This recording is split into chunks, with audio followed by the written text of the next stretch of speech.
हमारी आपसे विनती है कि आप हमारे YouTube चैनल वतन समाचार को फ्री में सब्सक्राइब कीजिए और नोटिफिकेशन बेल पर प्रेस करके पाइए सबसे पहले अपडेट। सब आप कानपुर से तशरीफ लाएं, वक्त का ख्याल रखें। 1 मिनट के अंदर आप लोग अपनी बात रखेंगे क्योंकि वक्त काफी हो चुका है। मुझे भी ललोटिया साहब की बात बहुत पसंद आई। मैं बहुत ज्यादा लंबी चौड़ी बातों में नहीं जाना चाहता। ललोटिया साहब ने एक अपनी याददाश्त जो कि बहुत ज्यादा पुरानी तो नहीं होगी, इनकी उम्र ही कम है, उससे और ज्यादा हम लोगों ने भी देखा है कि हमारे जो दूसरे धर्म के भाई हैं वो भिश्तियों से पानी डलवाते थे कि मुसलमानों की नमाज होगी। ये उनकी तरफ से कल भी बेहतर था, आज भी बेहतर है। ये पलट के भी तो होना चाहिए ना। हमारी तरफ से कोई ऐसी गलती कभी नहीं होनी चाहिए जिससे मजबूती मिले और आज जो सत्ता में है उनको ताकत।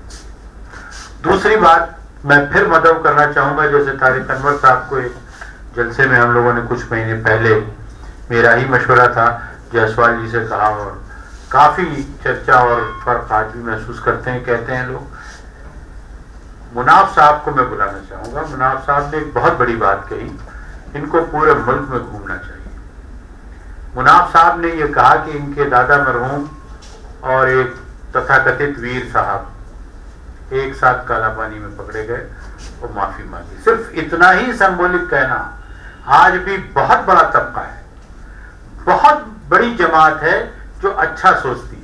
तो नफरत वालों को कम सोचें, अच्छे वालों को ज्यादा सोचें, खुद भी अच्छा करने की कोशिश करें, हम बेहतर से बेहतर करने की कोशिश करें कि उनका जो प्रचार हमारे खिलाफ होता है हम उसको धोएं। हम अपने इखलाक से, हम अपने तरीके से इस मुल्क की सालमियत के लिए, यही महात्मा गांधी का संदेश था।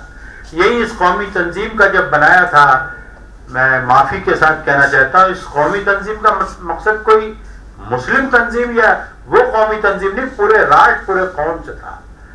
क्योंकि तारिक साहब के जहन में जो 30-40 साल पहले जो खाका आया रहा होगा वो सावरकर का, जिन्ना का और तमाम उस वक्त के बांटने वाले 2 कौमी नजरिए का था। और मुल्क के रहनुमाओं ने, पंडित नेहरू ने, महात्मा गांधी ने, मौलाना आजाद ने, डॉक्टर भीमराव अम्बेडकर साहब ने, पटेल जी ने, इन सब ने एक कौम भारत को माना। वो नजरिया तारिक अनवर साहब का रहा होगा कि भारत एक कौम है। वो तंजीम, वो संगठन की बात ये मैं मानता हूं कि हमारी कोशिश यही होनी चाहिए कि हम खुद दिल जीते, खुद बढ़कर ऐसी कोशिश करें कि लगे कि नहीं वो गलत प्रचार करते हैं, उनका फलसफा, उनका कहना गलत है, इनका किरदार बेहतर है।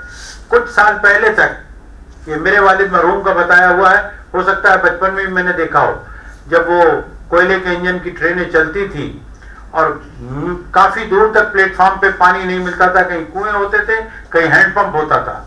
कोई बुजुर्ग अगर जा रहा होता था, उसकी फैमिली होती थी, लेडीज होती थी, बच्चे होते थे, तो वो कहता था दाढ़ी वाले मुस्लिम से कि हमारी गठरी और हमारी फैमिली भी, बच्चों को जरा मियां साहब देखना।